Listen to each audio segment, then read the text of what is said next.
किसान भाइयों, आज की इस वीडियो में हम बात करने वाले हैं, अगर आपकी धान की फसल में कल्लों का फुटाव नहीं हो रहा है, अधिक से अधिक मात्रा में कल्लों की संख्या देखने को नहीं मिल रही है, तो क्या करें। हम कैसे अपने धान की फसल में अधिक से अधिक मात्रा में कल्लों का फुटाव ले सकते हैं। आज की इस वीडियो में हम इसी के बारे में बात करने वाले हैं। दोस्तों,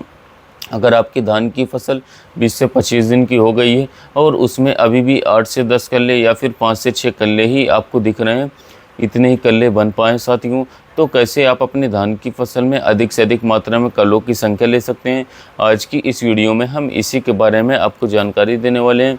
आज हम आपको इस वीडियो में ऐसी दो खास खाद के बारे में जानकारी देने वाले हैं, जिसको यदि आप अपने धान की फसल में समय पर यूरिया के साथ मिलाकर के डाल देंगे, या फिर यदि आप अपने धान के खेत में यूरिया खाद डाल चुके हैं तो आप रेत के साथ यदि मिलाकर के डाल देंगे, तो साथियों आपकी धान की फसल में अधिक से अधिक मात्रा में कल्लों का फुटाव भी होगा, उसकी बढ़वार भी बहुत ही तेज़ी के साथ होगी। साथ ही में किसान भाइयों, जड़ों का विकास भी बहुत ही तेज़ी के साथ होगा और आपको अधिक से अधिक मात्रा में उत्पादन भी देखने को मिलेगा।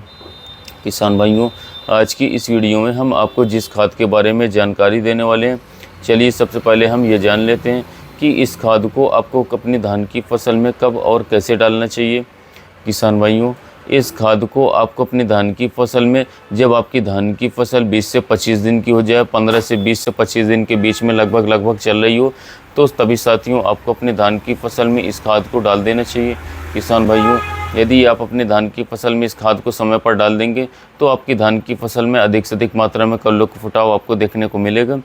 क्योंकि किसान भाइयों, यह जो समय होता है जब हमारी धान की फसल 20 से 25 दिन की हो जाती है, तो उसमें साथियों कल्लों का जो फुटाव होता है या फिर जो प्रक्रिया होती है वह दोस्तों चलती रहती है। यह प्रक्रिया जो है दोस्तों, उसमें कल्लों का फुटाव बनने की जो प्रक्रिया होती है वह चालू हो जाती है। इसी समय पर यदि आप अपने धान की फसल में इन खादों को डाल देंगे तो आपकी धान की फसल में दोस्तों अधिक से अधिक मात्रा में कल्लों का फुटाव आपको देखने को मिलेगा। किसान भाइयों, अगर आपकी धान की फसल में कल्लों का फुटाव नहीं होगा सही समय पर दोस्तों, तो आगे चल कर के उसमें कल्लों का फुटाव बिल्कुल भी नहीं होने वाला है। इसी समय पर आपकी धान की फसल में अगर कल्लों का फुटाव हो गया, एक पेड़ में आपको 20 से 30 कल्ले 40 कल्ले तक बन जाएंगे, तो दोस्तों आपको अधिक से अधिक उत्पादन देखने को मिलेगा। यदि आपकी धान की फसल में सही समय पर सही मात्रा में कल्लों का फुटाव बिल्कुल भी नहीं हो पाया, तो आपका उत्पादन जो है दोस्तों वह कम हो जाएगा। इसलिए किसान भाइयों, आज की इस वीडियो में हम आपको जिस खाद के बारे में जानकारी दे रहे हैं, इसको आप जो है ज़रूर अपने धान की फसल में समय पर ज़रूर डाल दीजिएगा। अगर किसान भाइयों आप अपने धान के खेत में यूरिया खाद को डाल चुके हैं तो कोई बात नहीं दोस्तों, आप चाहें तो इसको रेत के साथ मिला करके भी डाल सकते हैं। दोस्तों, अगर आपने अपने धान के खेत में यूरिया खाद को नहीं डाला है तो आप दोस्तों यूरिया के साथ मिला करके इसको अपने धान की फसल में समय पर ज़रूर छींट दें, जिससे कि दोस्तों आपको अपने धान की फसल में अधिक से अधिक मात्रा में कल्लों का फुटाव लेने में कोई दिक्कत नहीं होगी। दोस्तों आज हम जिस दो खाद के बारे में बात करने वाले हैं, जिसको हमें अपने धान की फसल में समय पर ज़रूर डाल देना चाहिए दोस्तों, सबसे पहली खाद है साथियों मैग्नीशियम सल्फेट। किसान भाइयों, यह जो खाद होती है दोस्तों मैग्नीशियम सल्फेट, यह बहुत ही ज़रूरी होती है दोस्तों हमारे धान की फसल के विकास में और इसके साथ साथ ग्रोथ में, बढ़वार में। अगर आप समय पर इस खाद को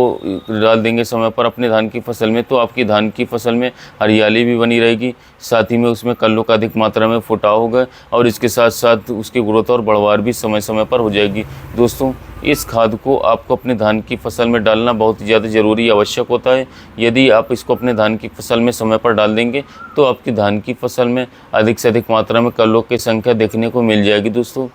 इस खाद को किसान भाइयों आपको अपने धान की फसल में जब आपकी धान की फसल 20 से 25 दिन की हो जाती है, तब इसको आप जो है यूरिया के साथ भी मिला करके डाल सकते हैं। दोस्तों, यदि आप यूरिया खाद को डाल चुके हैं तो आप चाहें तो साथियों रेत को लेकर के भी डाल सकते हैं। मार्केट में बहुत ही ढेर सारी कंपनियां जो है मैग्नीशियम सल्फेट दोस्तों जो ये खाद होती है इसको बेच रही हैं।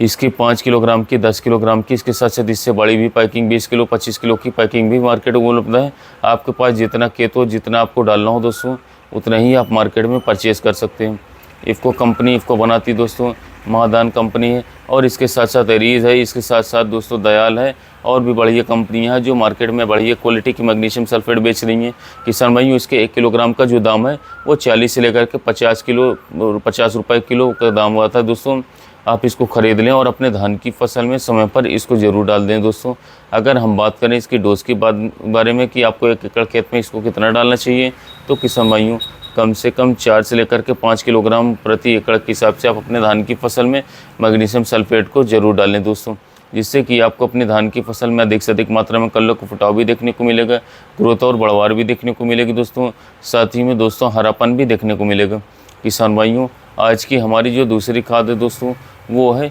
Zinc sulphate.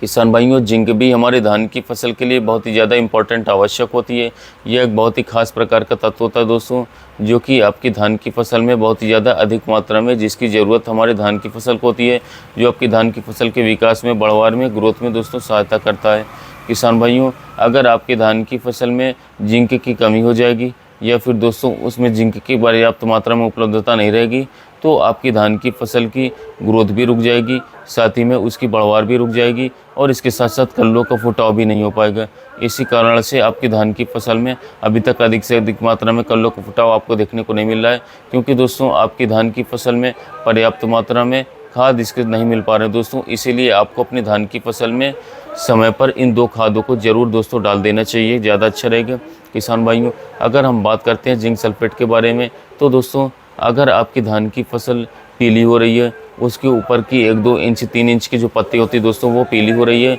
उनमें पीले के साथ साथ हल्के लाल करके आपको चकित धब्बे या फिर स्पॉट्स देखने को मिल रहे हैं, तो उसमें जिंक की कमी के लक्षण हो जाते हैं। किसान भाइयों अगर आपकी धान की फसल में जिंक की कमी हो जाएगी तो आपकी धान की फसल की ग्रोथ और बढ़वार धीमी हो जाएगी साथियों। इसलिए आप अपने धान की फसल में जिंक सल्फेट को भी दोस्तों ज़रूर उपयोग करिए, डालिए। अगर हम बात करें इसकी मात्रा के बारे में, तो किसान भाइयों 1 एकड़ खेत में कम से कम आपको 4 से 5 किलोग्राम या फिर 5 से 6 किलोग्राम भी आप जिंक सल्फेट डाल सकते हैं, कोई समस्या आपको देखने को नहीं मिलेगी साथियों। किसान भाइयों मार्केट में जिंक बहुत ही ढेर सारे प्रकार की मिलती है, आपके लिए बेस्ट रहेगी दोस्तों या तो आप जिंक जो आती है 33% वाली चिलेटेड जिंक उसको डालें दोस्तों, या फिर साथियों माइक्रोन्यूट्रिएंट से जिंक जो आती है, माइक्रोन्यूट्रिएंट जिंक भी किसान भाइयों आजकल बहुत ही ज़्यादा फेमस हो रही है, अन्य अन्य कंपनियों की आ रही है, बहुत ही ज़्यादा अधिक मात्रा में किसान भाई इसका इस्तेमाल कर रहे हैं, जो कि एक फेमस कंपनी को बता दूँ दोस्तों, जो कि एरिस का आता है हमारा ट्रिस्मिन नाम से, क्योंकि इसमें जो है जिंक के अलावा जो सूक्ष्म पोषक तत्व होते हैं जिसके धान की फसल में बहुत ज़्यादा आवश्यकता होती है, जैसे बोरॉन, आयरन, कैल्शियम, निकल, कॉपर और भी ढेर सारे मैग्नीशियम हो गए, जो भी अन्य तत्व होते हैं, तो दोस्तों कॉपर इन सब की दोस्तों पर्याप्त मात्रा में उसमें उपलब्धता रहती है। जिंक के अलावा भी ये सब तत्व पाए जाते हैं साथियों थोड़ी थोड़ी मात्रा में, जो कि आपकी धान की फसल में इन तत्वों की कमी को बिल्कुल भी दूर कर देते हैं। तो बहुत ही ढेर सारे किसान भाई जो हैं मैग्नीशियम जिंक का भी इस्तेमाल कर रहे हैं अपने धान की फसल में। आप चाहें तो दोस्तों आप भी डाल सकते हैं, दोनों की मात्रा वही दोस्तों 5 से लेकर के 6 किलोग्राम प्रति एकड़ के हिसाब से लेकर के डालना है। किसान भाइयों इसको डालने की विधि है कि आप इसको यूरिया के साथ भी मिला करके डाल सकते हैं। यदि आप अपने खेत में यूरिया डाल चुके हैं साथियों, तो आप चाहे तो इसको रेत के साथ भी मिला करके डाल सकते हैं। आज की इस वीडियो में हमने आपको दोस्तों 2 खाद के बारे में जानकारी दी है, मैग्नीशियम सल्फेट, इसके साथ साथ जिंक सल्फेट, दोनों को आपस में आप अच्छे से मिक्स कर लीजिए। और अगर दोस्तों आप यूरिया डाल रहे हैं तो यूरिया के साथ भी आप इसको मिला करके डाल सकते हैं, नहीं तो दोस्तों आप किसान भाइयों जैसे कि मैंने आपको बताया रेत के साथ इसको मिला लीजिए और दोनों खाद को अच्छे तरीके से छीड़ दीजिए। किसान भाइयों इसके अलावा एक और बहुत ही खास खाद है दोस्तों, जिसको आप जो है डालना चाहें तो डाल सकते हैं साथियों, वह है फिटकरी। किसान भाइयों बहुत ही ढेर सारे किसान भाई जो आजकल फिटकरी को भी अपने धान की फसल में डाल रहे हैं। इसी समय पर आपको यदि आप फिटकरी डाल देंगे तो फिटकरी से किसान भाइयों क्या होता है कि आपकी ज़मीन का जो pH लेवल है वो कंट्रोल हो जाता है। यदि आपकी ज़मीन का pH लेवल 7 से ज़्यादा है दोस्तों, तो वो 7 तक आ जाता है। 7 तक आने पे क्या होता है किसान भाइयों, आपकी जो ज़मीन होती है वो न्यूट्रल हो जाती है, ना उसका बेसिक कैरेक्टर होता है और ना ही एसिडिक कैरेक्टर होता है, जिससे कि आप जो भी खाद डाल रहे हैं दोस्तों वो आपकी धान की फसल को पर्याप्त मात्रा में उपलब्ध होती है।